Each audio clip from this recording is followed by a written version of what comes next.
Buenas noches, sean bienvenidos a Más se perdió en Cuba. Bueno, vamos con nuestros invitados esta noche. Doña Cristina Guerrero, buenas noches. Buenas noches. Don Francisco Rosell, buenas noches, bienvenido. Muy buenas noches. Don José María Brunet, buenas noches. ¿Qué tal, don Javier? Bien? Todo bien, todo bien. Don Jordi Cañas, buenas noches. A usted también le tengo que felicitar efusivamente porque sépanlo, este señor, que es parlamentario en el Parlamento de Cataluña, y donde las momias y las independencias, pues ha conseguido, con su esfuerzo y con el de los juzgados, claro está, pero con su empeño político, que imputen a Oriol Pujol Ferrusola el caso de las ITVs. En fin, ya lo iremos luego reconstruyendo para todos ustedes. Don Jesús Arroyo, buenas noches. Muy buenas noches. Don Javier Gallego, buenas noches. Buenas noches, don Javier. Bueno, pues empezamos, si les parece a todos bien, con un pequeño trabajo en el que les contamos pues, la actualidad del caso de los ERES, que irónicamente hace 3 años yo bautizaba como la pringá. Además es un abogado muy conocido de esta casa, Joaquín Moekel, un abogado sevillano, sin el cual el caso no hubiera salido a la superficie. Y entonces la prensa comienza a publicar de que existe unos determinados chantajes en Mercasevilla. Pues el cuñado ya está caminito de Jerez. Cañas, diga usted. Pues son 32 años de gobierno, ¿no? Desde el 80 que iba gobernando ininterrumpidamente la Junta de Andalucía, un partido. Eso significa clientelismo, nepotismo, corrupción e impunidad.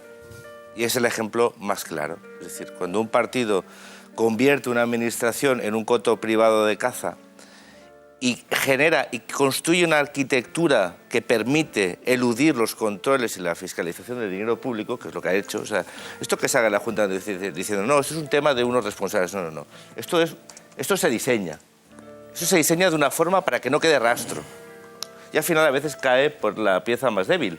Pero el diseño general es con esta voluntad de generar una red clientelar donde además hay algunos que trincan. Pero eso es el además. Pero la voluntad de utilizar el dinero público para generar una red clientelar, para mantenerse en el poder, desviando los impuestos que pagamos los ciudadanos en vez de para alcanzar el objetivo que se busca. Utilizarlo para conseguir perpetuarse en el poder es algo que pasa en Andalucía y pasa en el resto de España. Es el mismo procedimiento. Aquí, con un especialmente sangrante. ¿Por qué? Pues porque esas ayudas que tenían que haber ido a reactivar la economía andaluza, a ayudar a empresas, a crear empresas nuevas, a permitir la viabilidad de empresas, se ha destinado al robo. Al robo impune. Desde la impunidad más ética que se creen algunos. Yo cuando tú decías antes, Xavier, ¿de qué se ríen? ¿De qué se ríen? Se ríen porque se sienten impunes. Impunes judicialmente, impunes socialmente y además la impunidad de un relato colectivo que a estos no les señala con el dedo como se les señala a otros. De arriba abajo. Brunet. Bueno, hombre, Jordi, impune no, lo estamos viendo. Precisamente lo importante es que una juez... Es verdad que, no sé, quizá Paco Rosell sepa un poco por qué, porque ha estado, sí, de baja unos meses, pero no sé si el asunto, habrá estado parado, porque no hubiera tenido que ser así. No se entendería sin el estado de impunidad que ha habido en Andalucía en los últimos 30 años. Pero yo no se entendería. Lo que digo es que esto parece que se acaba. La justicia, desgraciadamente, ha estado ausente de Andalucía en los últimos 30 años. Don Javier Gallego. Tengo ganas de empezar a discutir con José María porque venga. sí que hay una impunidad, desgraciadamente, José María, social y política, que no es la impunidad penal a la que tú te puedes referir. Pero, de acuerdo, en España en su conjunto y en Andalucía en particular, esto pasa porque hay una impunidad social. A mí no me gustan estas diferencias que se hacen en cuanto a que este tema es más gravoso que otro.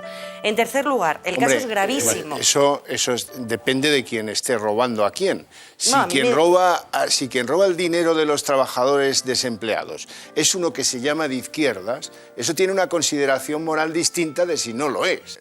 Es que, en definitiva, es la visualización de un patrón, de un diseño. Es una red clientelar que utiliza recursos públicos para enriquecimiento personal y construcción de una red clientelar vinculada a una fuerza política, que aprovecha los canales, en este caso, pues empresarios, trabajadores, sindicalistas y responsables políticos, a través de unas partidas que se sacan del control público, a pesar de las denuncias de los interventores, pero están fuera del control público y también político, y que se diseña a propósito. Es decir, es que eso, sí, político también, porque cuando tú te revisas un presupuesto y una dotación presupuestaria que va destinada a una empresa a la cual tú después no puedes trazar, porque el problema es que resulta muy complejo en un tema en el que están metidos sindicatos, empresarios, que el patrón bufetes es y el demás, lo mismo, sepan la todos creación menos de el empresas partido de la públicas oposición. vinculadas a la gestión de grandes partidas presupuestarias, que mira, yo estuve el pasado viernes en el Parlamento, y para que te voy a dar un ejemplo tonto.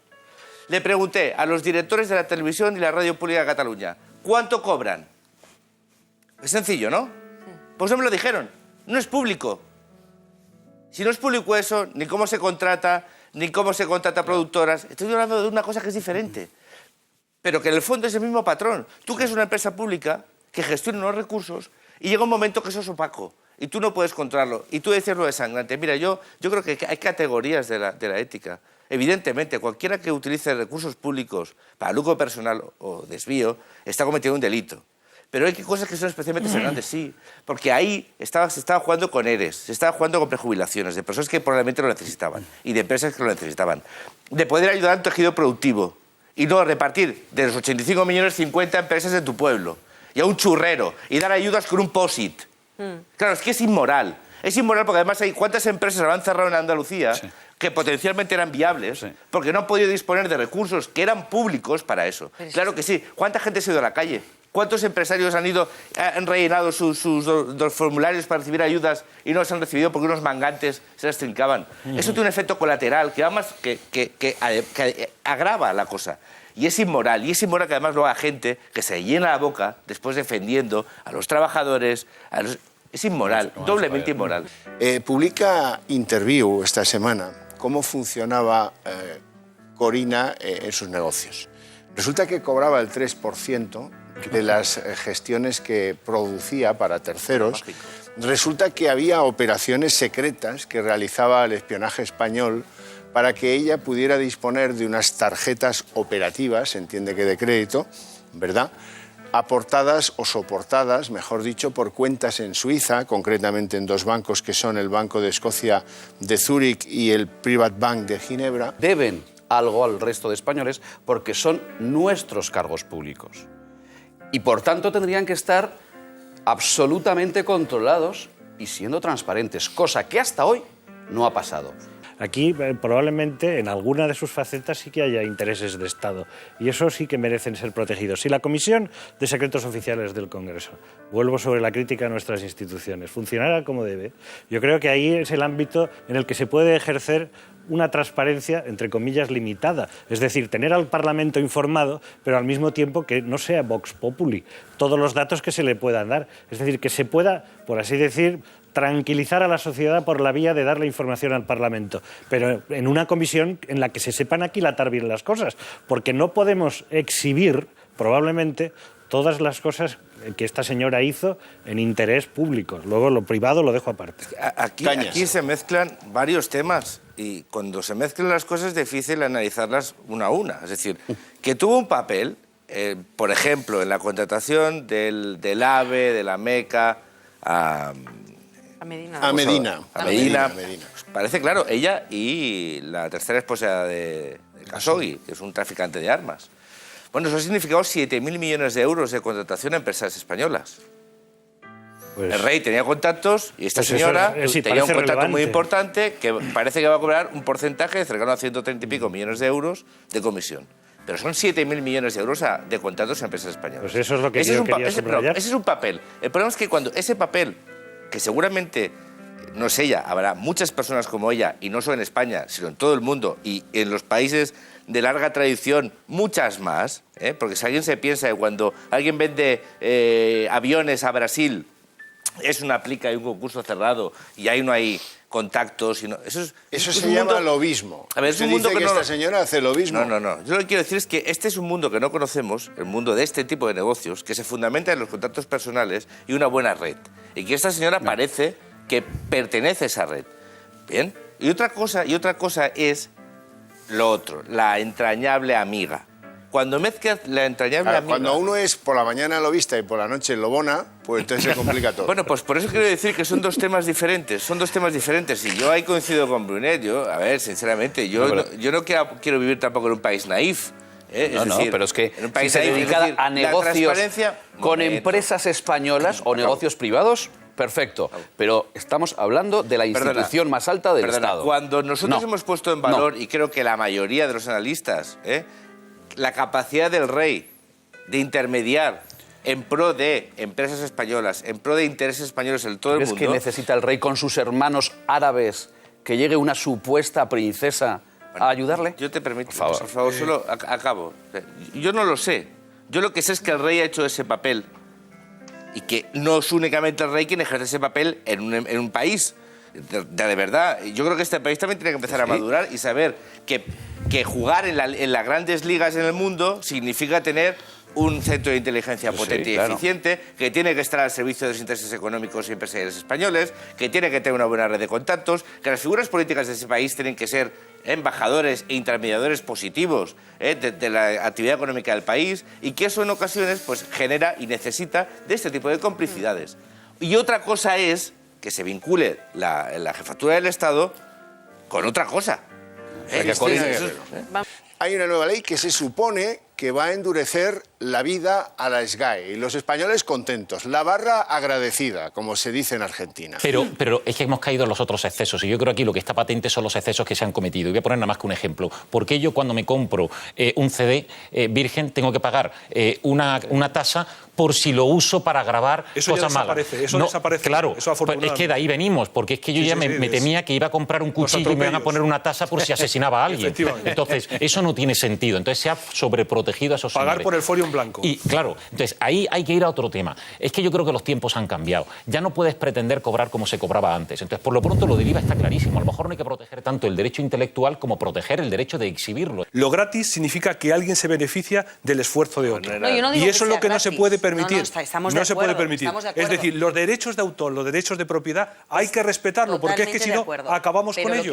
Acabamos con ello. Dejamos esto como un solar. Es decir, claro, está clarísimo. Lo que digo es que las vías que conocemos no son las únicas que existen. Y hay otros países que están haciendo las cosas de otra manera, porque se están dando cuenta que de la manera en la que estamos las cosas no funcionan. Al final se están tirando piedras. No, yo he dicho el exceso de la SGAE y el tema de copiar por una Cañas, y copia. terminamos con el esto. problema de los autores es la piratería. Claro. Es el principal problema. Es decir, y denunciado insistentemente por el embajador Solomon, porque España está dentro de la lista de los estados piratas. Esa es la principal amenaza. Las medidas de subir el IVA al teatro es un error que se está demostrando catastrófico para el sector. Catastrófico y que tiene que ser corregido. Pero tienen que protegerse la propiedad intelectual, obviamente, de los creadores, obviamente. Y que gratis no hay nada. Cuando la gente dice, me descargo un fichero gratis, no, gratis nada. Tú estás pagando a las operadoras, estás pagando... lo que no estás pagando, ninguno pagamos, es el que ha hecho eso y quien se le debería vive de pagar. eso. Está claro.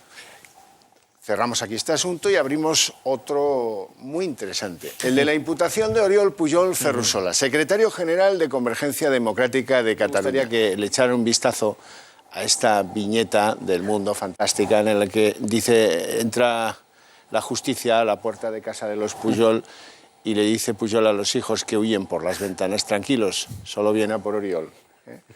Jordi Cañas. Bueno, el Tribunal Superior de Justicia de Cataluña ha imputado al señor Oriol Pujol por presunto tráfico de influencias a la hora de maniobrar con otros para conseguir la adjudicación de unas estaciones de UTV en Cataluña, para lucro personal y de terceros, aprovechando su condición de responsable político y su red de contactos. Esa es la imputación básica del Tribunal Superior de Justicia de Cataluña. Algo que era previsible. Yo creo que se ha tardado porque yo creo que el juez ha querido tenerlo claro, es decir, porque aparte es normal, es decir, una figura tan relevante como Oriol Pujol, que era el secretario general de Convergencia Democrática de Cataluña, el llamado en teoría a suceder a Artur Mas el día de su ocaso, que es próximo, pues llevarlo delante de los tribunales, pues yo creo que lo han meditado. Y la verdad es que la interlocutoria es bastante contundente, bastante contundente. Antes hablaba José María que no había impunidad. Bueno, algunos han intentado una vez más ocultar y tapar esta imputación hablando de cloacas del Estado, hablando de juego sucio, de guerra sucia. Y aquí la guerra sucia, el juego sucio, es desviar dinero público. Aquí el juego sucio y la guerra sucia es aprovecharse de un apellido, presuntamente, para enriquecerse. Y aquí el juego sucio es camuflarse detrás de la bandera de todos los catalanes para eludir su responsabilidad. Desde la impunidad que han tenido por tener un apellido muchos de los hijos del señor Jordi Pujol. Yo no sé si esto se ha acabado, pero como mínimo demuestra, y ahí le doy la razón, José María, que la justicia funciona, que ciertos miedos se han acabado en Cataluña y que esperemos que ni las presiones, ni los chantajes, ni las amenazas funcionen y que la justicia actúe de una forma impecable y que dictamine si el señor Oriol Pujol pasa a ser acusado y si finalmente es culpable o inocente. Luego puede ocurrir que efectivamente prescriban. Entonces no puede ocurrir, como otros casos que ha habido en Cataluña, que las cuestiones salen 16 años después y muchos de los delitos han prescrito. Entonces, en el caso que se está investigando ahora, que yo creo que es la punta del iceberg, vamos a ver hasta dónde se llega. Aunque no los den por prescrito, se pueden comprar, negociar o luego indultar por parte del gobierno de nuestro país, el de Mariano Rajoy. Hay varias cosas.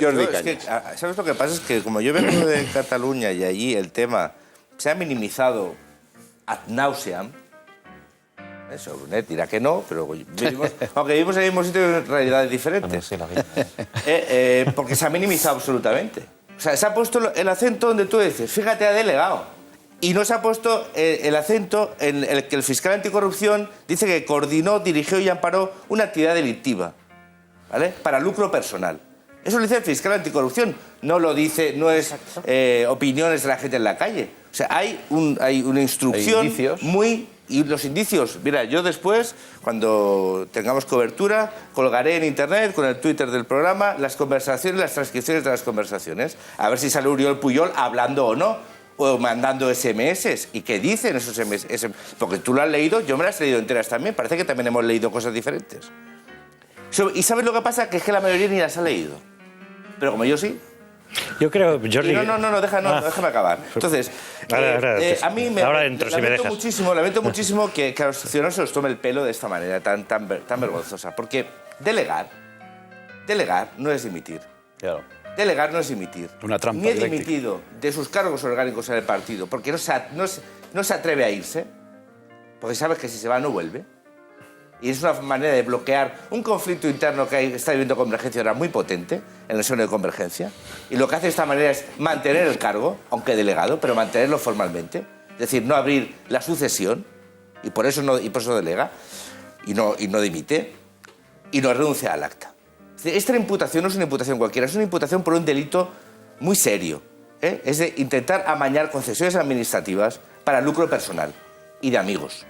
Y no están fundamentadas en solo indicios, sino en unas conversaciones que inculpan. A partir de ahí, la justicia tendrá su recorrido y está la presunción de inocencia y el juicio, que como siempre sabemos es garantista y así debe ser. Pero esto no es que alguien ha dicho, esto no es la famosa querella catalana, donde alguien aprovecha para intentar desprestigiar tu figura. Esto es otra cosa, y por eso está imputado. Si no, no lo estaría. Y por eso se ha tardado tanto en la imputación. Eso, además de tempos políticos, cosa que también es bastante repugnante. Sí. Porque repugnante es sacar determinada información sin contestar, como que no se adelantase la imputación antes de las elecciones, como muchos decían que estaba preparada y se pospuso. Cosa que y acabó. Y yo simplemente digo, para aquellos espectadores catalanes que estén viendo el programa y el resto de España, que al final no es lo mismo que imputen a unos que imputen a otros. Ni el seguimiento que dan algunos medios de comunicación a la imputa. Por ejemplo, el caso Bárcenas, que todavía de momento no hay imputados en ningún tipo, que yo sepa, de momento no los hay. Informaciones periodísticas que están ahí, que son muy graves, pero informaciones periodísticas que están iniciando su judicialización. Pero con imputados encima de la mesa, sí, que la televisión pública de Cataluña pregunta al día siguiente, después de hacer una conexión en directo con el caso Mercurio o el alcalde de Sabadell, al día siguiente se pregunte si a los imputados se les trata mal a los pobres.